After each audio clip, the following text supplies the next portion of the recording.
నమస్తే అండి. సూర్య ఫర్నిచర్ సత్తుపల్లిలో రీసెంట్‌పేట. ఇవాళ మన కస్టమర్ యొక్క రివ్యూ చూద్దామండి మనం. ఏ ఊరు నుంచి వచ్చారు? జానగడ్ నుంచి మేడం. జానగడ్. బాగుందండి ఫోటో? బాగుంది మేడం. రేట్ అనుకూలంగా ఇచ్చినట్టు అనిపించిందా మీకు?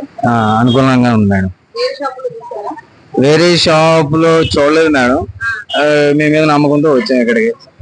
అంటే అనుకూలంగా ఇస్తారని. తక్కువకి ఇచ్చినట్టు అనిపించిందా మీకు?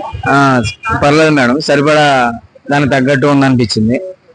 మీకు ఏమైనా కావాలంటే తప్పకుండా రండి. తప్పకుండా మేడం. ఫాలో చేయండి ఇన్‌స్టాగ్రామ్, ఫేస్‌బుక్. ఓకే మేడం, తప్పకుండా. ఇలా కాకుండా మీకు కావాలంటే తప్పకుండా సూర్య ఫర్నిచర్ షాప్ విజిట్ అవ్వండి. సూర్య ఫర్నిచర్ మాది కాదు, మా